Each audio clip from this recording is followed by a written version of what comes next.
Price the lord. ದೇವರ ನಮಗೆ ಸ್ತೋತ್ರವಾಗಲಿ.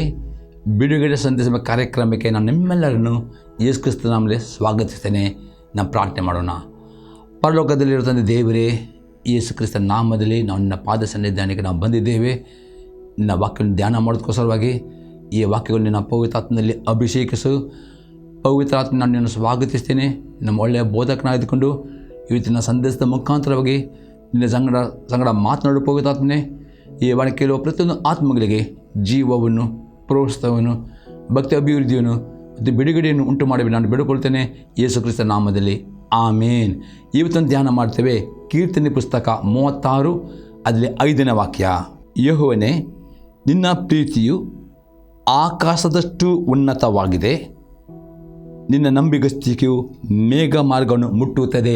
ದಾವಿದನೇ, ಯೆಹೋವನೇ, ನಿನ್ನ ಪ್ರೀತಿಯು ಆಕಾಶದಷ್ಟು ಉನ್ನತವಾಗಿದೆ, ನಿನ್ನ ನಂಬಿಗಸ್ತಿಕೆಯು ಮೇಘ ಮಾರ್ಗ ಮುಟ್ಟುತ್ತದೆ. ಈ ವಾಕ್ಯದಲ್ಲಿ ದೇವರ ಪ್ರೀತಿ ಎಂದರೆ ಏನು, ಯಾವ ರೀತಿ ನಮ್ಮನ್ನು ಪ್ರೀತಿಸ್ತಾನೆ, ಯಾವ ರೀತಿ ನಂಬಿಕೆ ಎಂಬುದು ಏನಾದರೂ ಅತಿ ಸ್ಪಷ್ಟ ನೋಡೋಪ್ರೆ. ಮೊದಲನೇ ಸಂಗತಿ ನೋಡ್ತೇವೆ, ದೇವರ ದೇವರು ದಯಾಳುವಾಗಿದ್ದಾನೆ. ನಾವು ನೋಡ್ತೇವೆ ಕೀರ್ತನೆ 103 ಅದರಲ್ಲಿ 17ನೇ ವಾಕ್ಯ. ಆದರೆ ಯೆಹೋವನಲ್ಲಿ ಭಯಭಕ್ತಿಯುಳ್ಳವರ ಮೇಲೆ ಆತನ ದಯೆಯು ಯುಗ ಯುಗಾಂತರಗಳವರೆಗೂ ಇರುತ್ತದೆ. ನಾವು ದೇವರ ಪ್ರೀತಿ ಎಂದರೆ ದೇವರು ತುಂಬ ದಯಾಳು ಆಗಿದ್ದಾನೆ. ಅದೇ ದೇವರ ದಯೆ ಸಿಗಬೇಕಾದ್ರೆ ಅದೇ ಒಂದು ಕಂಡೀಷನ್ ಉಂಟು ಪ್ರೇರೆ. ಸುಮ್ಮನೆ ದೇವರ ದಯೆ ಸಿಗೋದಿಲ್ಲ. ದೇವರ ದಯೆ ಸಿಗ ಒಂದು ಕಂಡೀಷನ್ ಇದೆ, ಯೆಹೋವನಲ್ಲಿ ಭಯಭಕ್ತಿ ಎಂದರ್ಥ ನೀವು ಬರೀ ಯೇಸು ಕ್ರಿಸ್ತನಲ್ಲಿ ನಂಬಿಕೊಳ್ಳೋದು ಮಾತ್ರ ಅಲ್ಲ, ಆತನ ಅಂಗೀಕಾರ ಮಾಡಿ ನೀರು ನಿಂತುಕೊಳ್ಳೋದು ಮಾತ್ರ ಅಲ್ಲ, ಆತನ ಆಜ್ಞೆಗಳನ್ನು ಯಾರು ಕೈಕೊಂಡು ನಡೆಯುತ್ತಾರೋ ಅದಕ್ಕೆ ಹೇಳ್ತಾರೆ ಭಯಭಕ್ತಿ ಅಂದರೆ. ಅವರ ಮೇಲೆ ಆತನ ದಯೆ ಯುಗ ಯುಗಾಂತರಗಳವರೆಗೂ ಇರುತ್ತದೆ. ಹಾಗಾದರೆ ಇವತ್ತು ಪ್ರಿಯರೇ, ನಿಮಗೆ ದೇವರ ದಯೆ ಬೇಕಾ? ಒಂದೇ ಕಂಡೀಷನ್, ದೇವರ ಆಜ್ಞೆಗಳನ್ನು ಎಷ್ಟು ಕೈಕೊಂಡು ನಡೆಯುತ್ತೀರೋ ಅಷ್ಟು ದೇವರ ದಯೆಯನ್ನು ನಿಮ್ಮ ಮೇಲೆ, ನಿಮ್ಮ ಮಕ್ಕಳ ಮೇಲೆ, ನಿಮ್ಮ ಮೊಮ್ಮಕ್ಕಳ ಮೇಲೆ, ನಿಮ್ಮ ಕೆಲಸದ ಮೇಲೆ, ನಿಮ್ಮ ಬಿಸ್ನೆಸ್ ಮೇಲೆ ನೀವು ಆ ದಯೆಯನ್ನು ಅನುಭವ ಮಾಡ್ತೀರಿ ಎಂಬುದನ್ನು ನೋಡೋದಕ್ಕೆ ದೇವರು ದಯಾಳುವಾಗಿದ್ದಾನೆ. ಆತನ ಆಜ್ಞೆಗಳು ಕೈಗೊಂಡು ನಡೆಯುವ ಮೇಲೆ ಆತನ ದಯೆ ಯುಗದ ಉಂಟು ಎಂಬುದೇ ದಾವಿದಲ್ಲಿ ಹೇಳುತ್ತಾನೆ. ಪ್ರಿಯರೇ, ಇನ್ನೊಂದು ಎಕ್ಸಾಂಪಲ್ ನೋಡುತ್ತೇವೆ. ಯೋವೇಲ್ ಪ್ರವಾದನೆ ಪುಸ್ತಕ 2ನೇ ಅಧ್ಯಾಯದಲ್ಲಿ 12 ಮತ್ತು 13ನೇ ವಾಕ್ಯ. ಯೆಹೋವನು ಇಂತೆನ್ನುತ್ತಾನೆ, ಈಗಲಾದರೂ ನೀವು ಮನಪೂರ್ವಕವಾಗಿ ನನ್ನ ಕಡೆಗೆ ತಿರುಗಿಕೊಂಡು ಉಪವಾಸ ಮಾಡಿರಿ, ಅಲಿರಿ, ಗೋಳಾಡಿರಿ, ನಿಮ್ಮ ಬಟ್ಟೆಗಳನ್ನೆಲ್ಲ ನಿಮ್ಮ ಹೃದಯಗಳನ್ನು ಅರಿದುಕೊಂಡು ನಿಮ್ಮ ದೇವರ ಕಡೆಗೆ ತಿರುಗಿಕೊಳ್ಳಿರಿ. ಆತನ ದಯೆಯು ಕನಿಕರವು ದೀರ್ಘಶಾಂತಿಯು ಮಾಕರಿಬುಲವನಾಗಿ ಮಾಡಬೇಕಿದ್ದ ಕೇಡಿಗೆ ಮನ ಮರುಗುತ್ತಾನೆ. ಜೊತೆ ಇಲ್ಲಿ ಯೋವೇಲ್ ಪ್ರವಾದಿ ಪ್ರೇರೆ ಈಗಿನ ದಿನಗಳ ಬಗ್ಗೆ ಪ್ರವಾದ ಮಾಡ್ತೇವೆ. ಈಗಿನ ದೇವರು ನೋಡ್ತಿರ್ಬೋದು, ಬರಗಾಲ, ಆರ್ಥಿಕ ಮಾರ್ಕೆಟ್ ಕುಸಿದು ಬೀಳ್ತದೆ, ಅನೇಕ ದೇವರ ಮಕ್ಕಳ ಸಾಲದಲ್ಲಿ ಬಿದ್ದಿದ್ದಾರೆ, ಅನೇಕರು ಬಡತನ, ರೋಗ. ಅವರ ಈ ಸಮಯದಲ್ಲಿ ದೇವರ ದಯೆಗೆ ಬೇಕಾ? ಯೋವೇಲ್ ಪ್ರವಾದ ಈಗಲಾದರೂ ಮನಪೂರ್ವಕವಾಗಿ ದೇವರಿಗೆ ತಿರುಗಿಕೊಂಡು ಉಪವಾಸ ಮಾಡಿರಿ, ಆಲೇರಿ, ಗೋಲಿದ ಅರ್ಥವಾದ ಬರೀ ಉಪವಾಸ ಅಂದರೆ ಒಂದು ಊಟ ತ್ಯಾಗ ಮಾಡೋದು. ಅದು ಊಟ ಬರೀ ಬಿಡುವುದು ಮಾತ್ರ, ನೀವು ಉಪವಾಸ ಮಾಡಿಕೊಂಡು ನಿಮ್ಮ ಸಭೆಯಲ್ಲಿ ದೇವರ ಸೇವಕರ ಒಟ್ಟಿಗೆ ಸೇರಿಕೊಂಡು ಉಪವಾಸದಲ್ಲಿ ಪಾಲುರಾಗಬೇಕು. ಉಪವಾಸ ಪಾಲುರಾಗೋ ಪ್ರಿಯರೇ, ದೇವರ ಆತ್ಮನು ತನ್ನ ಸೇವಕರ ಮೂಲಕ ಕೊಡುವ ಬೈಬಲ್ ಸ್ಟಡಿ ಆಗ್ಬೋದು, ಅವರು ಕೊಡುವ ಪ್ರವಾದನೆ ಆಗ್ಬೋದು, ಅವರು ಕೊಡುವ ಸಂದೇಶ, ಆ ಮುಖ ದೇವರು ಮಾತನಾಡುವಾಗ ಪ್ರಿಯ ನಿಮ್ಮ ಪಾಪಕ್ಕೆ ನೀವು ಪಶ್ಚಾತ್ತಾಪ ಪಡುವುದಾದರೆ ದೇವರು ಹೇಳ್ತಾನೆ ಇಲ್ಲಿ 13ನೇ ವಾಕ್ಯದಲ್ಲಿ, ಆತನ ದಯೆಯು ಕನಿಕರು ದೀರ್ಘಶಾಂತಿಯು ಮಾತ್ರ ನಿಮಗೆ ಏನು ಕೇಡು ಬಂದಿದೆ ಆ ಕೇಡಿನ ಬಳಿಗೆ ದೇವರು ಮನ ಮರುಗಿಕೊಂಡು ಆ ಕೇಡಿನಿಂದ, ಆ ಕಷ್ಟದಿಂದ, ಆ ವ್ಯಾಧಿಯಿಂದ, ಆ ಸಾಲದ ಬಂದು ನಿಮಗೆ ಬಿಡುಗಡೆ ಕೊಡುತ್ತಾರೆ. ಹಾಗಾದರೆ ಇವತ್ತು ದೇವರ ದಯೆ ಸಿಗಬೇಕಾ? ದೇವರ ಸನ್ನಿಧಾನ ನಿಮಗೆ ಇವತ್ತು ಅನೇಕರು ಬರೀ ನಾನಾ ವಿಧ ಕಷ್ಟದಲ್ಲಿ ಇದ್ದಿದ್ದರ ತೋರಿಸ್ತಾನೆ. ಅನೇಕರು ವ್ಯಾಧಿ ಪೀಡಿತರಾಗಿದ್ದೀರಿ, ಅನೇಕರಿಗೆ ಸಾಲದ ಭಾರ ಉಂಟು ಪ್ರೇರೆ. ಈ ಎಲ್ಲ ಸಂಗತಿ ಬಿಡುಗಡೆ ಬರೀಬೇಕಾ ಪ್ರೇರೆ? ದೇವರ ಸನ್ನಿಧಾನಕ್ಕೆ ಬರೀ, ದೇವರ ಸಭೆಗೆ ನೀವು ಬರಬೇಕು. ದೇವರ ಸಭಾಪಾಲಕರು ನಿಮ್ಮ ಸಭೆಯಲ್ಲಿ ಆ ಉಪವಾಸ ದಿನ ಗೊತ್ತು ಮಾಡುವಾಗ ಆ ಉಪವಾಸದಿಂದ ಪಾಲುಗಾಗಬೇಕು. ಆ ಉಪವಾಸದೇ ಪಾಲುಗಾಗುವಾಗ ಆದಿತ್ಯರ ಆರಾಧನೆ ಪಾಲುಗಾಗಬೇಕು. ಆಗ ದೇವರ ಆತ್ಮನು ಪ್ರೇ ದೇವರ ಸೇವಕರ ಮೂಲಕ ಪ್ರವಾದನೆ ಆಗಬಹುದು, ಅವರು ಕೊಡುವ ಬೈಬಲ್ ಸ್ಟಡಿ ಆಗ್ಬೋದು, ಅವರು ಕೊಡುವ ಸಂದೇಶ ದೇವರ ಆತ್ಮ ಮಾತನಾಡ್ತಾ ಆ ವಾಕ್ಯ ಮುಖದ ಮಾತನಾಡುವಾಗ ಆ ಪಾಪ ನಿಮ್ಮಲ್ಲಿ ಉಂಟು ಬಿದ್ದ ಆ ವಾಕ್ಯ ನಿಮಗೆ ನಿಮ್ಮ ಮನಸ್ಸಾಗಿ ಚುಚ್ಚುವಾಗ, ನಿಮ್ಮ ಮನಸ್ಸಿಗೆ ಪೀಡಿಸುವಾಗ ಒಪ್ಪಿಕೊಳ್ಳವಿದೆಯವ, ಹೌದು ಈ ಕೀಡು ಬರಲಿಕ್ಕೆ ನನ್ನ ಪಾಪವೇ ಕಾರಣ ಎಂಬುದನ್ನು ತಿಳಿದುಕೊಳ್ಳಬೇಕು. ಯಾಕಂದರೆ ಯಾವುದೇ ಕಾರಣವಿಲ್ಲದೆ ಯಾವ ಕೀಡು ಬರಬೇಡ, ದೇವರು ಆತನು ಪರಿಶುದ್ಧನಾಗಿದ್ದಾನೆ, ಆತನಿಗೆ ಅನ್ಯಾಯ ಮಾಡೋದಿಲ್ಲ. ನಿಮ್ಮ ಜೀವಿತದಲ್ಲಿ ಯಾವುದೇ ಪಾಪವು ಅದೇ ಯಾವುದೇ ಅವಿದ್ಯತೆ ಇಲ್ಲದೆ ಸೈತಾನನ ಅಟ್ಯಾಕ್ ಮಾಡಲಿಕ್ಕೆ ಆತನಿಗೆ ಪರ್ಮಿಷನ್ ಕೊಡುವುದಿಲ್ಲ. ಆ ಸೈತಾನನ ಅಟ್ಯಾಕ್ ಮಾಡಿಕೊಂಡು ನಿಮ್ಮ ಜೀವಿತದಲ್ಲಿ ಕಷ್ಟ, ಸಂಕಟ, ರೋಗ, ಬಡತನ ಅದೇ ಕಾರಣ ಉಂಟು. ಆ ದೇವರ ಉಪವಾಸ ಇದ್ದುಕೊಂಡು ಬರುವಾಗ, ದೇವ ನನ್ನ ಪರೀಕ್ಷಿಸು, ದೇವ ನಾನು ಶೋಧಿಸು, ದೇವ ನೀನು ನನ್ನ ಸೇವಕರ ಮುಖಾಂತರ ಮಾತನಾಡು, ನಾನು ಉಪವಾಸ ಪ್ರಾರ್ಥನೆ ಹೋಗ್ತೇನೆ, ನಾನು ಆದಿತ್ಯ ನನ್ನ ಮಾತಾಡು ಎಂದು ಆ ರೀತಿ ತೆಗೆದು ಬರುವಾಗ, ಉಪವಾಸದಿಂದ ಬರುವಾಗ ದೇವರ ಆತ್ಮ ಅತಿ ಸ್ಪಷ್ಟವಾಗಿ ಸೇವಕರ ಬಾಯಿಂದ ಮಾತನಾಡುತ್ತಾನೆ. ಮಾತಿಂದ ವಾಕ್ಯಗಳನ್ನು ಅಂಗೀಕಾರ ಮಾಡಿಕೊಂಡು, ಹೌದು ದೇವ ನಾನು ಪಶ್ಚಾತ್ತಾಪ ಪಡುತ್ತೇನೆ, ಈ ನನ್ನ ಅವಿದ್ಯದಕ್ಕೋಸ್ಕರ, ಈ ನನ್ನ ಪಾಪಕ್ಕೋಸ್ಕರ ಕಷ್ಟ ಬಂದಿದ್ದ ಪಶ್ಚಾತ್ತಾಪ ಪಡುವುದಾದರೆ ದೇವರು ಅಲ್ಲಿ ದಯೆ ತೋರಿಸ್ತಾನೆ, ಕನಿಕರ ಪಡುತ್ತಾನೆ. ಮತ್ತು ನಿಮಗೆ ಬಂದ ಕೀಡಿನ ಬಗ್ಗೆ ಆತನ ಮನ ಮುರಿಕೊಂಡು ಸೈತಾನ ಹೇಳ್ತಾನೆ, ಈ ಮಗಳನ್ನು ಬಿಟ್ಟು ಬಿಡು, ಆ ಸೈತನ ಬಂಧನದಿಂದ, ಆ ರೋಗದಿಂದ ಸಾಪ ನಿಮಗೆ ಬಿಡುಗಡುತ್ತಾನೆ. ಈ ರೀತಿ ದೇವರ ದಯೆ ಸಿಗಬೇಕಾ? ಉಪವಾಸದಲ್ಲಿ, ಪಶ್ಚಾತ್ತಾಪದಲ್ಲಿ ಸಭೆಯಾಗಿ ಸೇರಿಕೊಂಡು ಬನ್ನಿರಿ. ಆಗ ಪಶ್ಚಾತ್ತಾಪ ಯಾರು ಪಡುತ್ತಾರೋ ಅವರ ಮೇಲೆ ದೇವರ ದಯೆ ಬರ್ತದೆ ಎಂಬುದೇ ಯೋಲ್ ಪ್ರವಾದಿ ಅತಿ ಸ್ಪಷ್ಟ ಹೇಳ್ತಾನೆ. ಇನ್ನೊಂದು ಎಕ್ಸಾಂಪಲ್ ನೋಡ್ತೇವೆ.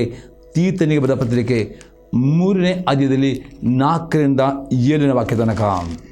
ಆದರೆ ನಮ್ಮ ರಕ್ಷಕನಾದ ದೇವರ ದಯೆಯು ಜನೋಪಕಾರವು ಪ್ರತ್ಯಕ್ಷವಾದಾಗ ನಾವು ಮಾಡಿದ ಪುಣ್ಯ ಕ್ರಿಯೆಗಳ ನಿಮಿತ್ತದಿಂದಲ್ಲ, ಆತನ ಕರುಣೆಯಲ್ಲಿಯೇ ಪುನರ್ಜನ್ಮವನ್ನು ಸೂಚಿಸುವ ಸ್ನಾನದ ಮೂಲಕವಾಗಿಯೂ, ಪವಿತ್ರಾತ್ಮ ನಮ್ಮಲ್ಲಿ ನೂತನ ಸ್ವಭಾವವನ್ನು ಉಂಟು ಮಾಡೋದ್ರ ಮೂಲಕವಾಗಿಯೂ ಆತ ನಮ್ಮನ್ನು ರಕ್ಷಿಸಿದನು.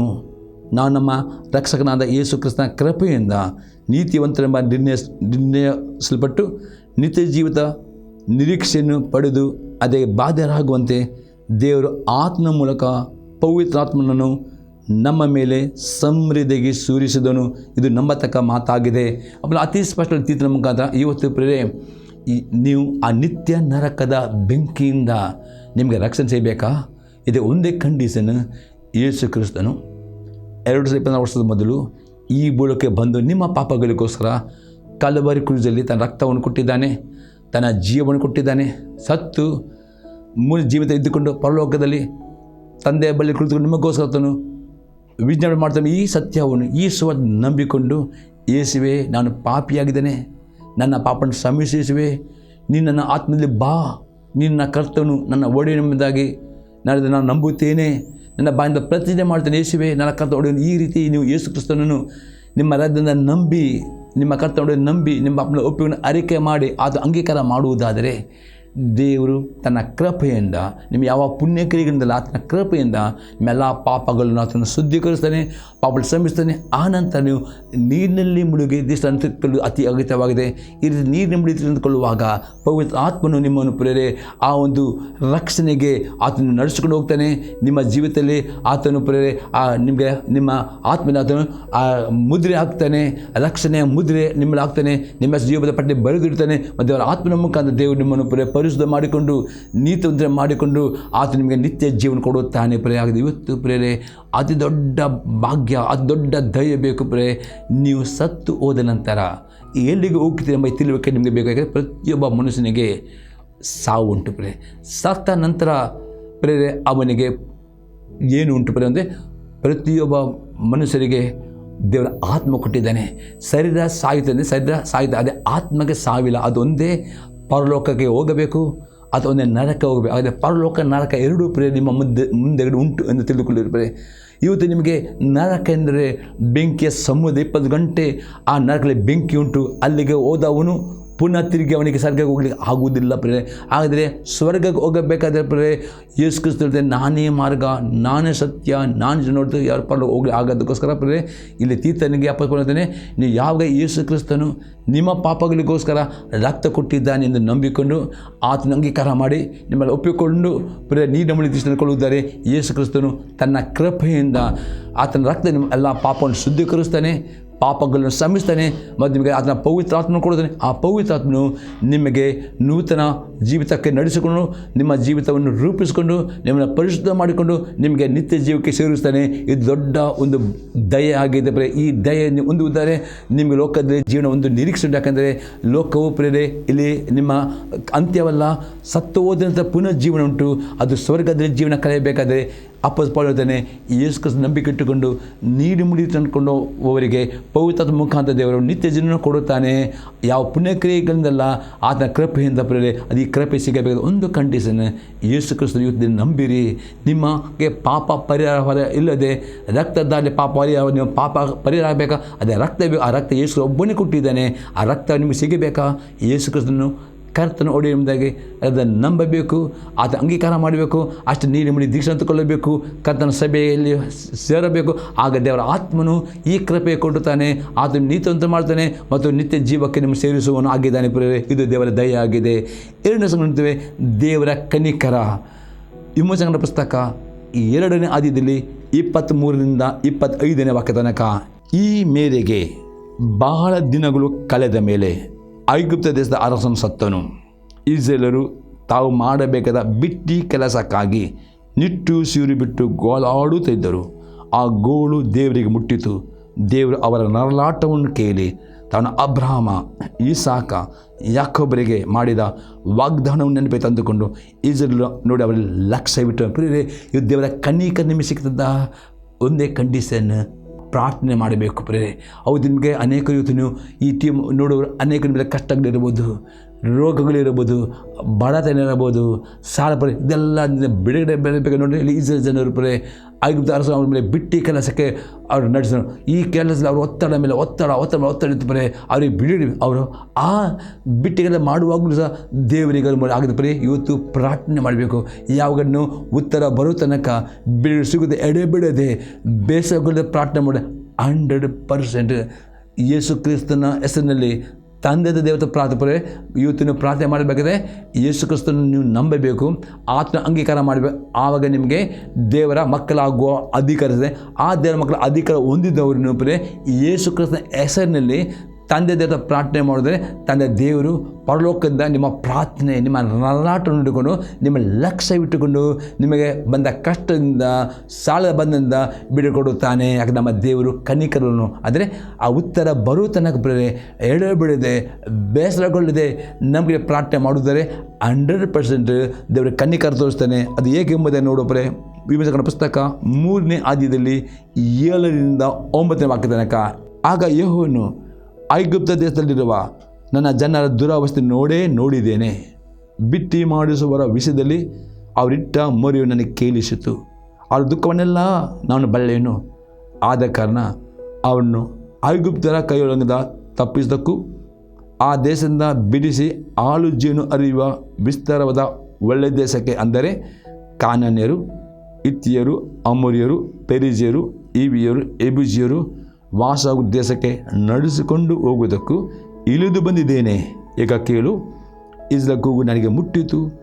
ಐಗುಪ್ತರು ಅವರಿಗೆ ಕೊಡುವ ಉಪದ್ರ ನಾನು ನೋಡಿದ್ದೇನೆ. ಹಾಗೆ ಪ್ರೇ ದೇವರು ಆ ಇಸ್ರಾಯೇಲ್ ಜನರು ಪ್ರೇ ಕೆಲಸ ಮೇಲೆ ಕೆಲಸ ಒತ್ತಡ ಇದ್ದರೂ ಸಹ ಅವರಿಗೆ ನಂಬಿಕೆ ಇತ್ತು.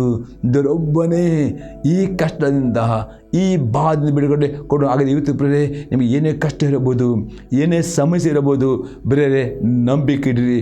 ದೇವರಿಗೆ ಮಾತ್ರ ಆ ಕಷ್ಟ ಆಗೋದು, ರೋಗ ಇರ್ಬೋದು, ಮೆಡಿಸಿನ್ ಮಾಡಿರಿ, ಆದರೆ ನಂಬಿಕೆ ಇಡ್ರಿ. ದೇವರೊಬ್ಬನೇ ನಿಮ್ಮ ವೈದ್ಯನು. ಆತನಿಗೆ ಮೊರೆ ಇಡುವುದಾದರೆ ಮಾತ್ರ ಎಂಥ ರೋಗ ಇದ್ದರು, ಎಂಥ ಥರದ ವ್ಯಾಧಿ ಇದ್ದರು, ಡಾಕ್ಟರ್ ಗುಣ ಮಾಡಿದಂಥ ರೋಗವಿದ್ದರೂ ಪ್ರೇ ನೀವು ದಿನಾಲು ಪ್ರಾರ್ಥನೆ, ದೇವ ನನ್ನ ರೋಗವನ್ನು ಗುಣ ಮಾಡು, ನನ್ನ ಸಾಲಿನಿಂದ ಬಿಡುಗಡೆ ಮಾಡು, ನನ್ನ ಸಂಬಳ ಬಿಡಬೇಕು. ಏನು ನಿಮಗೆ ಕಷ್ಟ ಉಂಟು ಪ್ರೇ, ಹೇಗೆ ಈ ಜನರು ಪ್ರೇ ನಂಬಿಕೆಯಿಂದ ಪ್ರೇ ಅವರು ಕೂಡಲೇ ಉತ್ತರ ಬರಲಿಲ್ಲ. ಆದರೆ ಉತ್ತರ ಬರುವ ತನಕ ಪ್ರೇ ನೀವು ನಂಬಿಕೆಯಿಂದ ಪ್ರಾರ್ಥನೆ ಮಾಡಬೇಕು. ಉತ್ತರ ಬರುವ ತನಕ ಎಡೆ ಬಿಡದೆ ಪ್ರಾರ್ಥನೆ ಮಾಡಬೇಕು. ಪ್ರಾರ್ಥನೆಯಲ್ಲಿ ಬೇಸರಗೊಳ್ಳಬಹುದು ಮತ್ತು ಪ್ರಾರ್ಥನೆ ಮಾಡಿ ಇಷ್ಟೇ ಪ್ರೇ ಯೇಸು ಕ್ರಿಸ್ತನ ಹೆಸರಿನಲ್ಲಿ ತಂದೆ ದೇವರ ಪ್ರಾರ್ಥನೆ, ಆ ಪ್ರಾರ್ಥನೆ ಮಧ್ಯೆ ಉತ್ತರ ಕೊಡ. ಈ ರೀತಿ ನೀವು ಯೇಸು ಕ್ರಿಸ್ತ ಅಂಗೀಕಾರ ಮಾಡಬೇಕು. ಬರೀ ಅಂಗೀಕಾರ ಮಾಡುವಾಗ ಮಾತ್ರ ನೀವು ದೇವರ ಮಕ್ಕಳಾಗುವ ಅಧಿಕಾರ ಇದೆ. ಆ ಅಧಿಕಾರದಲ್ಲಿ ನೀವು ದೇವರ ಪ್ರಾರ್ಥನೆ ಮಾಡಿದರೆ ಡೆಫಿನೆಟ್ ಪ್ರೇ ತಡವಾಗಬಹುದು, ತಿಂಗಳು ಹೋಗ್ಬೋದು. ಅದು ದಿನಾಲು ಇದನ್ನಾಗಿ ನೀವು ನಿಟ್ಟುಸಿರು ಬಿಡುತ್ತಾ ಗೋಲಾಡು, ದೇವಾ ನನಗೆ ಬಿಡು. ಆಗ ದೇವರು ತಾನು ಹೇಳ್ತಾನೆ, ನಾನು ಇವರ ಪ್ರಾರ್ಥನೆ ಕೇಳಿದ್ದೇನೋ, ಯಾರು ನಿಮ್ಮ ಸಹಾಯ ನಾನೇ ಬಂದು ಇಳಿದ. ದೇವರು 100% ಯೇಸು ತಂದೆ ದೇವರು ಪ್ರಾರ್ಥನೆ ಮಾಡೋರು ಕನಿಕರ ತೋರಿಸ್ತೇನೆ. ಅದಕ್ಕೆ ಯೇಸು ಕ್ರಿಸ್ತನು ಮತ್ತೆ ಸುವಾರ್ತೆ 7ನೇ ಆದ್ಯದಲ್ಲಿ 7ರಿಂದ 11ನೇ ವಾಕ್ಯದಲ್ಲಿ ಈ ವಾಗ್ದಾನ ಕೊಟ್ಟಿದ್ದಾನೆ ಪ್ರಿಯರೇ. ಅದು ಈ ವಾಗ್ದಾನ ಇದ್ದುಕೊಂಡು ನೀವು ಪ್ರಾರ್ಥನೆ ಮಾಡಬೇಕು ಪ್ರಿಯರೇ. ಎಂದಿಗೂ ಪ್ರಾರ್ಥನೆ ಉತ್ತರ ಬರಲೆಂಬುದಾಗಿ ದೇವರಿಗೆ ಗುಣಗುಟ್ಟಬಾರ್ದು, ಅದರ ಪ್ರಾರ್ಥನೆ ಕಡಿಮೆ ಮಾಡಬಾರ್ದು, ಅದರ ಬಿಟ್ಟು ಬಿಡಬಾರ್ದು, ಬೇಸರ ಪಡಬಾರ್ದು. ಹಾಗಾದರೆ ದೇವರಲ್ಲಿ ಹೇಳ್ತಾನೆ ಮತ್ತೆ ಸುವಾರ್ತೆ 7ನೇ ಆದ್ಯದಲ್ಲಿ 7ರಿಂದ 11ನೇ ವಾಕ್ಯದಲ್ಲಿ ಮಾಥ್ಯೂ ಚಾಪ್ಟರ್ 7:7-11 ಬೇಡಿಕೊಳ್ಳಿರಿ ನಿಮಗೆ ದೊರೆಯುವುದು, ಹುಡುಕಿರಿ ನಿಮಗೆ ಸಿಕ್ಕುವುದು, ತಟ್ಟಿರಿ ನಿಮಗೆ ತೆರೆಯುವುದು.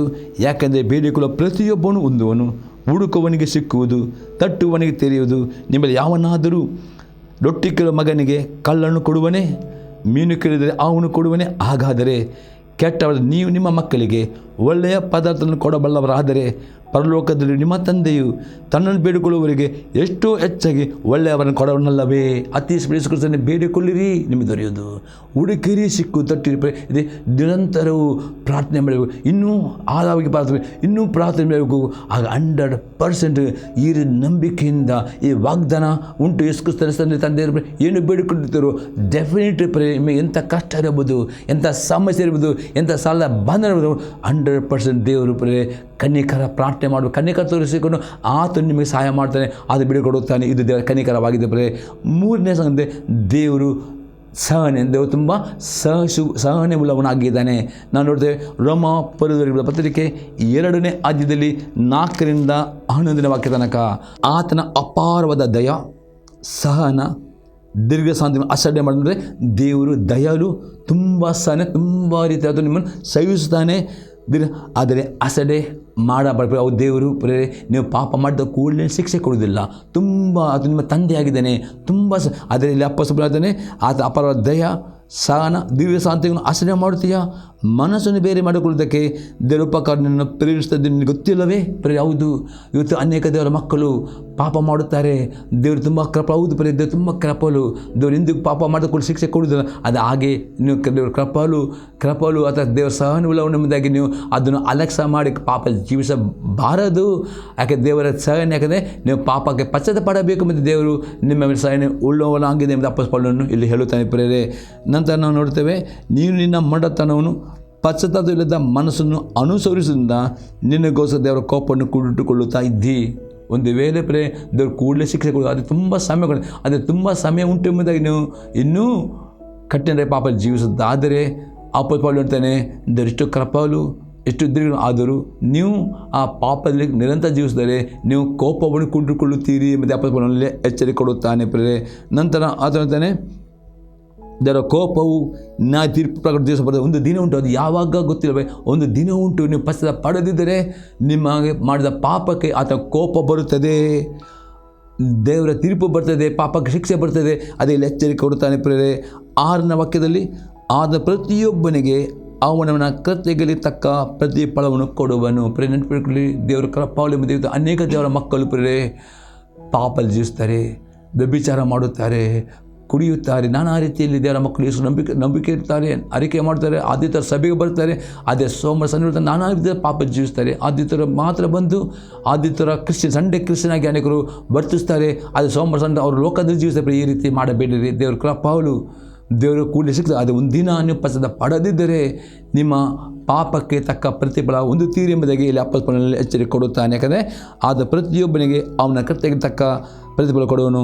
7ನೇ ವಾಕ್ಯದಲ್ಲಿ, ಯಾರು ಪ್ರಭಾವ, ಮಾನ, ನಿರ್ಲಯತೆಗಳನ್ನು ಹೊಂದಬೇಕೆಂದು ಒಳ್ಳೆಯದನ್ನು ಬೇಸರಗೊಳ್ಳದೆ ಮಾಡುತ್ತಾರೋ ಅವರಿಗೆ ನಿತ್ಯ ಜೀವನ ಕೊಡುವನು. ಇಲ್ಲಿ ಅಪ್ಪನೇ ಯಾರು ಒಳ್ಳೆಯದನ್ನು ಬೇಸರವಿಲ್ಲದೆ ಒಳ್ಳೆಯ ಕ್ರಿಯೆಗಳು ಮಾಡುತ್ತಾರೋ ಅವರಿಗೆ ಅದು ನಿತ್ಯ ಜೀವನ ಕೊಡುತ್ತಾನೆ. 8ನೇ ವಾಕ್ಯ, ಯಾರು ಸ್ವೇಚ್ಛೆಯುಳ್ಳವರಾಗಿ ಸತ್ಯವನ್ನು ಅನುಸರಿಸದೆ ಅನ್ಯಾಯವನ್ನು ಅನುಸರಿಸಿ ಅವರಿಗೆ ಕೋಪರೋಧಗಳು ಬರುವು. ಆದರೆ ನಿಮ್ಮ ಸ್ವಇಚ್ಛೆಯಿಂದ ಇಷ್ಟು ದೇವರು ತಡ ಮಾಡುತ್ತಾನೆ ಎಂಬುದನ್ನು ಆತನ ಒಂದು ಕೃಪೆಯ ಪಿರಿಯಡ್, ಆ ಕೃಪೆಯ ಒಂದು ವಾಯಿದೆಯನ್ನು ಮೀರಿ ಹೋಗುವುದಾದರೆ ಪ್ರೇರೆ, ನೀವು ಸ್ವಇಚ್ಛೆಯಿಂದ ನಿಮ್ಮ ಪಾಪ ಮಾಡೋದು, ನಿಮ್ಮ ಸ್ವಇಚ್ಛೆಯಿಂದ ಪಾಪ ಮಾಡಿದರೆ, ಪಾಪಕ್ಕೆ ದಾಸರಾಗಿದ್ದರೆ ಅವರ ಮೇಲೆ ಕೋಪ ಬರುತ್ತವೆ. ಕೆಟ್ಟ ನಡೆಸ ಪ್ರತಿಯೊಬ್ಬ ನರಪನಿಗೆ ಕಷ್ಟವು ಸಂಕಟ ಬರುವು. ಯೋಧರಿಗೆ ಮೊದಲು ಅಂದ ಗ್ರೀಕರಿಗೆ ಸಹ. ಅದು 11ನೇ ವಾಕ್ಯದಲ್ಲಿ, ಅದೇ ಒಳ್ಳೆಯದನ್ನು ನಡೆಸುವ ಪ್ರತಿಯೊಬ್ಬನಿಗೆ ಪ್ರಭಾವ, ಮಾನವ ಮನಸ್ಸಾಂತಿ ಉಂಟಾಗುತ್ತದೆ. ಒಳ್ಳೆಯ ಅಂದರೆ ಯೇಸು ನಂಬಿಕೆ ಇಟ್ಟುಕೊಂಡು ನೀವು ಪಾಪ ಪಶ್ಚಾತ್ತಾಪ ಒಳ್ಳೆಯ ಕ್ರಿಯೆ ವಿಧೇಯತೆಯಾಗಿ ನಡೆಯುವುದರೆ ಅವರೆಲ್ಲರಿಗೆ ಮಾನವ ಪ್ರಭಾವ, ಮನಃಶಾಂತಿಯು ಉಂಟಾಗಿದೆ. ಯೋಧರಿಗೆ ಮೊದಲು ಅಂದರೆ ಗ್ರೀಕರಿಗೆ ಸಹ. ದೇವರಿಗೆ ಪಕ್ಷಪಾತವಿಲ್ಲ. ಹಾಗಾದರೆ ದೇವರಿಗೆ ದಯಾಳು, ಕನ್ಯಕರು ತುಂಬ ದೀರ್ಘ ತಾಳ್ಮೆಯುಳ್ಳವನು, ತುಂಬ ಆದರೆ ಈ ದೀರ್ಘ ತಾಳ್ಮೆ ಉಂಟು ಎಂಬುದಾಗಿ ಅದರ ಅರ್ಥ ನೀವು ಪಾಪದಲ್ಲೇ ಜೀವನ ಮಾಡಲಿಕ್ಕೆ ಅಷ್ಟ ಅಲ್ಲ. ಆ ದೇವರು ಯಾಕೆ ದೀರ್ಘ ತಾಳ್ಮೆಯಿಂದ ದೇವರು ಸಹಿಸ್ತಂದರೆ ನೀವು ಪಾಪಕ್ಕೆ ಪಶ್ಚಾತ್ತಾಪ ಪಡಬೇಕು, ದೇವರು ತಿರುಗಿಕೊಳ್ಳಬೇಕು. ದೇವರು ತುಂಬ ಸಹನೆ ಉಳ್ಳವನು, ಅದು ದೀರ್ಘ ತಾಳ್ಮೆ ಉಳ್ಳವನು ಆಗಿದ್ದಾನೆ. ಆದರೆ ಆ ದೀರ್ಘ ತಾಳ್ಮೆಯನ್ನು ನೀವು ಆಚರಣೆ ಮಾಡಿ ಇನ್ನೂ ಪಾಪದ ಒಂದು ದಿನ ನಿಮ್ಮಲ್ಲಿ ಕೋಪಗಳು ಬರ್ತವೆ, ಕಷ್ಟ. ಅದಕ್ಕೆ ಎಚ್ಚರ ಆಗಿರಿ. ದೇವರ ದಯಲು ಕನಿಕರು ಆದರೆ ಆತನ ದಯೆ ಆತನ ಕೃಪೆಯನ್ನು ತಿರಸ್ಕಾರ ಮಾಡಬೇಡಿ ಎಂಬುದೆಲ್ಲ ಅಪೊಸ್ತಲರು ಎಚ್ಚರಿಕೆ ಕೊಡುವವನಾಗಿದ್ದಾನೆ. 4ನೇ ಸಂಗತಿ ನೋಡ್ತೇವೆ, ದೇವರು ಪಶ್ಚಾತ್ತಾಪ ಪಡುವವರಿಗೆ ಮೇಲೆ ಆತನ ಶಿಕ್ಷೆಯನ್ನು ತಡೆ ಹಿಡಿಯುತ್ತಾನೆ. 1ನೇ ಅರಸನ ಪುಸ್ತಕ 21ನೇ ಆದ್ಯದಲ್ಲಿ 27ರಿಂದ 29ನೇ ವಾಕ್ಯ ತನಕ. First kings chapter 21 verse 27 to 29 verse. ಆಹಾಬನು ಏಲಿಯನ ಮಾತನ್ನು ಕೇಳಿ ತನ್ನ ಬಟ್ಟೆಗಳನ್ನು ಹರಿದುಕೊಂಡು ಹಗಲಿರುಳು ಮೈ ಮೇಲೆ ಗೋಣಿ ತಟ್ಟನ್ನು ಹಾಕಿಕೊಂಡು ಉಪವಾಸ ಮಾಡುತ್ತಾ ದೀನ ಮನಸ್ಸಿನಿಂದ ಪ್ರವರ್ತಿಸಿದನು. ಆದ್ದರಿಂದ ಯೆಹೋವನು ತಿಷ್ಬಿಯನಾದ ಎಲಿಯನಿಗೆ, ಆಹಾಬು ನನ್ನ ಮುಂದೆ ತಗ್ಗಿಯೋದನ್ನು ಕಂಡೀಯಾ? ಅವನು ನನ್ನ ಮುಂದೆ ತನ್ನನ್ನು ತಗ್ಗಿಸಿಕೊಂಡದ್ರಿಂದ ನಾನು ಮುಂತಿರಿಸಿದ ಕೇಡನು ಅವನ ಜೀವಮಾನದಲ್ಲಿ ಬರಗೊಡದೆ ಅವನ ಮಗನ ಕಾಲದಲ್ಲಿ ಅವನ ಮನೆಯವರ ಮೇಲೆ ಬರ ಮಾಡುವೆನೆಂದು ಹೇಳಿದನು. ಅತಿಸ್ಪಟ್ಟು ನೋಡ್ತಿದ್ರೆ ದೇವರಿಗೆ ಬೇಕು ಪಶ್ಚಾತ್ತಾಪ. ಆಹಾಬನು ತುಂಬ ಕೆಟ್ಟವನು, ಕೆಟ್ಟ ವ್ಯಕ್ತಿಯಾಗಿದ್ದನು. ಆತನು ತುಂಬ ಕೊಲೆಗಾರನಾಗಿದ್ದನು. ಏಲಿಯ ಎಂಬ ಪ್ರವಾದಿ ಹೋಗಿ ಆಹಾಬನ ಪ್ರವಾದನೆ, ನಿನ್ನ ಕೆಟ್ಟ ಕೆಲಸಕ್ಕೆ ದೇವರ ಶಿಕ್ಷೆ ಬರುತ್ತದೆ, ನೀನು ಸಾಯುತ್ತಿ, ನಿನ್ನ ಶವ ನಾಟಿನ ಈ ಪ್ರವಾದನೆ ಮಾಡುವಾಗ ಆಹಾಬನಿಗೆ ಗೊತ್ತಿತ್ತು ದೇವರ ಸೇವಕರು ಅಥವಾ ದೇವರ ಪ್ರವಾದನೆ ಮಾಡಿದ ಪ್ರವಾದಿಗಳು ಏನು ಮಾತನಾಡುತ್ತಾರೆ ಅದು ನಿಜ ಎಂಬುದಾಗಿ ಅವನಿಗೆ ಗೊತ್ತಿದ್ದ ನಿಮಿತ್ತಿಗೆ ಅವನು ಕೂಡಲೇ ದೇವರ ಮುಂದೆ ತಗ್ಗಿಸ್ಕೊಂಡು ತನ್ನ ಪಾಪಕ್ಕೆ ಪಶ್ಚಾತ್ತಾಪ ಪಡುತ್ತಾನೆ. ಆಗ ದೇವರು ಏಲಿಯನಿಗೆ ಹೇಳ್ತಾನೆ, ಹೋಗು, ನನ್ನ ಆಹಾಬನು ನನ್ನನ್ನು ತಗ್ಗಿಸಿದೆ. ಇಲ್ಲಿ ತಗ್ಗಿಸಿದ ಕಾಲ ಉಪವಾಸ ಮಾತ್ರ ಅಲ್ಲ, ಉಪವಾಸ ಒಂದು ಆಗಿದೆ. ನಿಮ್ಮ ಶರೀರವನ್ನು ಪ್ರಾರ್ಥನೆಗೆ ಶಿಸ್ತು ಮಾಡಲಿಕ್ಕೆ ನೀವು ಉಪವಾಸ ಮಾಡಿ. ಆದರೆ ಪಶ್ಚಾತ್ತಾಪದ ಇಂಪಾರ್ಟೆಂಟ್. ನೀವು ಉಪವಾಸ ಮಾಡಿದ ಕೂಡಲೇ ದೇವರ ದಯ ಸಿಗೋದಿಲ್ಲ. ಉಪವಾಸ ಮಾಡೋದು ಯಾಕೆಂದರೆ ನಿಮ್ಮ ಶರೀರವನ್ನು ಶಿಸ್ತು ಮಾಡಲಿಕ್ಕೆ, ನಿಮ್ಮ ಶರೀರವನ್ನು ಪ್ರಾರ್ಥನೆಗೆ ಅಧೀನ ಮಾಡಲಿಕ್ಕೆ ಉಪವಾಸ ಅಗತ್ಯ ಉಂಟು. ಅದರ ಜೊತೆಯಲ್ಲಿ ಪಶ್ಚಾತ್ತಾಪ. ಇಲ್ಲಿ ಆಹಾಬನು ಬರೀ ಉಪವಾಸ ಮಾಡಲಿಲ್ಲ, ಉಪವಾಸವನ್ನು ತನ್ನ ಪಾಪಕ್ಕೆ ಪಶ್ಚಾತ್ತಾಪಟ್ಟನು. ಆ ಪಶ್ಚಾತ್ತಾಪ ನೋಡಿಕೊಂಡು ದೇವರು ಎಲಿಯನಿಗೆ ಹೇಳ್ತಾನೆ, ಹೋಗು, ನಾನು ಮತ್ತೆ ಕೆಟ್ಟವರ ಮೇಲೆ ಬರಗೂಡ ಆಗದೆ. ನೀವು ಇದು ಪಾಪ ಮಾಡುವಾಗ ದೇವರು ವಾಕ್ಯದ ಮುಖಾಂತರ ನಿಮ್ಮಲ್ಲಿ ಮಾತನಾಡುತ್ತಾನೆ. ನಿಮ್ಮ ಮನಸಾಕ್ಷಿ ಪಾಪ ಮಾಡಿ ನಿಮಗೆ ಎಚ್ಚರಿಕೆ ಕೊಡುತ್ತೆ. ಮತ್ತು ನೀವು ಆದ್ಯತೆ ಸಭೆಗೆ ಬರುವಾಗ ದೇವರ ಆತ್ಮ ತನ್ನ ಸೇವಕರ ಮುಖಾಂತರ, ಸಂದೇಶದ ಮುಖಾಂತರ ಪ್ರವಾದ ಮಾತನಾಡುತ್ತೆ. ಅಥವಾ ಈ ಟಿ ವಿ ಮಾಧ್ಯಮದಲ್ಲಿ ಇವತ್ತು ಈ ಟಿ ವಿ ಮಾಧ್ಯಮದಲ್ಲಿ ದೇವರ ಆತ್ಮ ನಾನು ನಂಬುತ್ತೇನೆ, ದೇವ್ರ ನಿಮ್ಮ ಸಂಗಡ ಮಾತನಾಡ್ತೇನೆ. ಈ ಮಾತನ್ನು ಕೇಳುವಾಗ ನಿಮ್ಮ ಮನಸ್ಸಲ್ಲಿ ಹೌದು ತನ್ನ ಪಾಪ ಎಂಬುದಾಗಿ ನಿಮಗೆ ಮನಸ್ಸು ಅರಿವು ಕೊಡುವಾಗ ನೀವು ಕೂಡಲೇ ಉಪವಾಸ ಮಾಡಿರಿ. ದೇವ, ಹೌದು ಈ ಟಿ ವಿ ಮಧ್ಯೆ ನನ್ನ ಕೇಳಿ ಸಂದೇಶ ನಲ್ಲಿ ಮಾತನಾಡಿದೇವ, ನನಗೆ ಪಾಪ ಪಶ್ಚಾತ್ತಾಪ ಪಡುವುದಾದರೆ 100% ದೇವರು ನಿಮ್ಮ ಮೇಲೆ ದಯ ತೋರಿಸಿಕೊಂಡು ನಿಮಗೆ ಬರುವ ಶಿಕ್ಷೆ ಅದನ್ನು ಕೊಡದೆ ಆತನು ಅದನ್ನು ನಿಮ್ಮನ್ನು ಪಾರು ಮಾಡುತ್ತಾನೆ. ಅದೊಂದು ವೇಳೆ ಆಗ್ಬೋದು, ನಿಮ್ಮ ಸಭೆಯಲ್ಲಿದ್ದರೂ ಮಾತನಾಡಬಹುದು, ನಿಮ್ಮ ಮನಸ್ಸಾಕ್ಷಿ ಮುಖ ಅದು ಟಿ ವಿ ಮೇಲೆ ಇಷ್ಟು ಸ್ಪಷ್ಟವಿದ್ದರೆ ನಿಮಗೆ ಮಾತನಾಡುವಾಗಲೂ ನೀವು ನಿಮ್ಮ ಹೃದಯ ಕಠಿಣ ಮಾಡಿಕೊಂಡು ಪಶ್ಚಾತ್ತಾಪ ಪಡದಿದ್ದರೆ ನಿಮ್ಮ ಮೇಲೆ ಶಿಕ್ಷೆ ಬರ್ತದೆ. ಅದಕ್ಕೋಸ್ಕರ ದೇವರು ದಯಾಳು, ದೇವರು ಕನಿಕರವುಳ್ಳವನು, ದೇವರು ತುಂಬ ತಾಳ್ಮೆಯುಳ್ಳವನು. ಆತನು ಶಿಕ್ಷೆಯನ್ನು ಬರಗೊಡಿಸಿದೆ, ಅದನ್ನು ತಡೆಗಿಡಿಯುವನು. ಯಾರು ಪಶ್ಚಾತ್ತಾಪ ಪಡುತ್ತಾರೋ ಅವರ ಮೇಲೆ ಆತನ ಶಿಕ್ಷೆಯನ್ನು ಬರ ಮಾಡುವುದಿಲ್ಲ ಎಂಬುದೇ ನಾವು ಇಲ್ಲಿ ದರ್ಶನ ನೋಡುತ್ತೇವೆ. 5ನೇ ಸಂಗತಿ, ದೇವರು ನಂಬಿಗಸ್ತನಾಗಿದ್ದಾನೆ. 1ನೇ ಕೊರಿಂಥದವರ ಪತ್ರಿಕೆ 1ನೇ ಆದ್ಯದಲ್ಲಿ 8 ಮತ್ತು 9ನೇ ವಾಕ್ಯ. First Corinthians 1 verse 8 and 9 verse. ನಮ್ಮ ಕರ್ತನಾದ ಯೇಸು ಕ್ರಿಸ್ತನ ದಿನದಲ್ಲಿ ಯಾರು ನಿಮ್ಮ ಮೇಲೆ ತಪ್ಪು ಹೊರಿಸಲಾಗದೆ ಆತ ನಿಮ್ಮನ್ನು ಕಡೆಯವರೆಗೂ ದೃಢಪಡಿಸುವನು. ದೇವರು ನಂಬಿಗಸ್ತನು. ನಮ್ಮ ಕರ್ತನಾದ ಯೇಸು ಕ್ರಿಸ್ತನೆಂಬ ತನ್ನ ಮಗನ ಅನ್ಯತೆಗೆ ನಿಮ್ಮನ್ನು ಕರೆದವನು ಆತನೇ.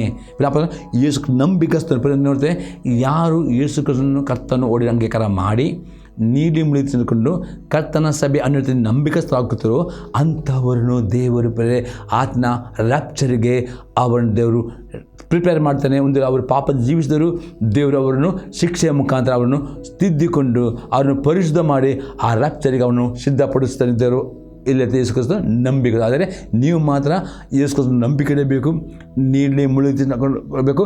ಕಡೆ ತನಕ ಕರ್ತನ ಸಭೆಯ ನಂಬಿಕಸ್ಥರಾಗುವುದಾದರೆ ಮಾತ್ರವೇ ಆತನು ಪ್ರೇರೆ ನಿಮ್ಮ ಆತ್ಮಕ್ಕೆ 100% ನಿತ್ಯ ಜೀವನ ಕೊಡುತ್ತಾನೆ. ಅಷ್ಟೇ ಆ ರ್ಯಾಪ್ಚರ್ ನಿಮ್ಮನ್ನು ಸಿದ್ಧಪಡಿಸ್ತಾನೆ ಎಂಬುದಾಗಿ, ಯಾಕಂದರೆ ಆತನು ನಂಬಿಕಸ್ತ. ಆತನು ನಿಮ್ಮನ್ನು ತನ್ನ ತಂದೆ ದೇವರ ನಂಬಿಕಸ್ತ ಮೇಲೆ ಅಪ್ಪಸ್ಪಾಲ್ ಹೇಳ್ತಾನೆ. ಇನ್ನೊಂದು ಎಕ್ಸಾಂಪಲ್ ನೋಡ್ತೇವೆ. 1ನೇ ಥೆಸಲೋನಿಕ ಬರೆದ ಪತ್ರಿಕೆ 5ನೇ ಅಧ್ಯಾಯದಲ್ಲಿ 23 ಮತ್ತು 24ನೇ ವಾಕ್ಯ. ಶಾಂತಿಯಾಗಿ ದೇವರು ತಾನೇ ನಿಮ್ಮನ್ನು ಪರಿಪೂರ್ಣವಾಗಿ ಪವಿತ್ರ ಮಾಡಲಿ. ನಮ್ಮ ಕರ್ತನಾದ ಯೇಸು ಕ್ರಿಸ್ತನ ಪ್ರತ್ಯಕ್ಷನಾದಾಗ ನಿಮ್ಮ ಆತ್ಮ ಪ್ರಾಣ ಶರೀರಗಳು ದೋಷವಿಲ್ಲದೆ ಸಂಪೂರ್ಣವಾಗಿ ಕಾಣಿಸದೆ ಕಾಪಾಡಪಡಲಿ.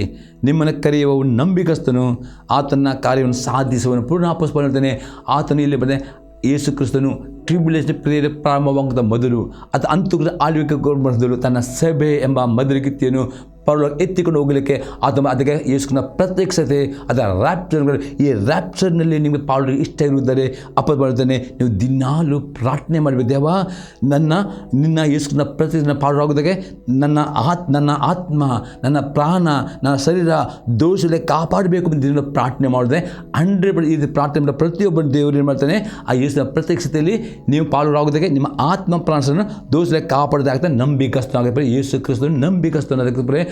ಆತನು ನಿಮಗೆ ವಾಗ್ದಾನ ನಿತ್ಯ ಜೀವನ ಕೊಡುತ್ತಾನೆ. ಅದು ಆ ನಂಬಿಕತೆಗೆ ನೀವು ಪಾಲ್ಗೊಳ್ಳಬೇಕು. ಎಷ್ಟೇ ಯೇಸು ಕ್ರಿಸ್ತನ ನಂಬಿಕೆ ಇರಬೇಕು, ನೀಲಿ ಮುಳುಗಿ ದೃಷ್ಟಿಯನ್ನು ತೆಗೆದುಕೊಳ್ಳಬೇಕು. ಮತ್ತು ಕರ್ತನ ಸಭೆಯ ಅನ್ವಯತೆಯಲ್ಲಿ ಕಡೆ ತನಕ ಸಭೆಯ ಅನ್ವಯತೆಯಲ್ಲಿ ಬಿಟ್ಟು ಬಿಡದೆ ನಂಬಿಕಸಾಗುವುದೇ 100% ಯೇಸು ಕ್ರಿಸ್ತನು ನಿಮ್ಮನ್ನು ಕರ್ತನ ಪ್ರತಿಷ್ಠೆಯಲ್ಲಿ ನಿಮ್ಮನ್ನು ಆತ್ಮ ಪ್ರಾಣ ದೋಷವಿಲ್ಲದೆ ಆತನು ನಿಮ್ಮನ್ನು ಮಾಡುತ್ತಾನೆ. ಆತನ ಪ್ರತಿಯನ್ನು ಪಾಲ್ಗೊಳ್ಳುತ್ತದೆ. ನಿಮ್ಮನ್ನು ನಂಬಿಕಸ್ತನು ಆಗಿದ್ದಾನೆ. ದೇವರ ಸ್ತೋತ್ರ. ಈ ಸಂದೇಶ ನಿಮ್ಮ ಜೀವಿತದಲ್ಲಿ ಉತ್ತೀರ್ಣವಾಗುತ್ತದೆ. ನಿಮ್ಮ ಅಭಿಪ್ರಾಯ ತಿಳಿಸಿರಿ. ನಾವು ಪ್ರಾರ್ಥನೆ ಮಾಡೋಣ. ತಂದೆಯವರೇ, ಯೇಸು ಕ್ರಿಸ್ತನ ನಾಮದ ಸ್ತೋತ್ರವನ್ನು ಕೊಂಡಾಡ್ತಾನೆ.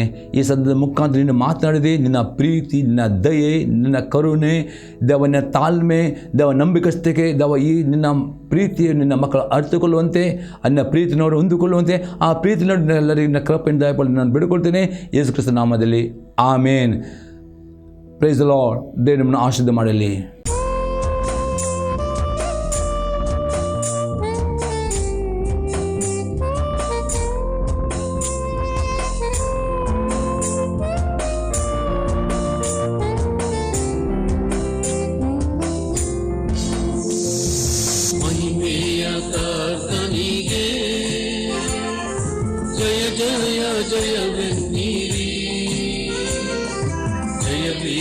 ದೇವನಿಗೆ ನಿತ್ಯ ಸ್ತುತಿ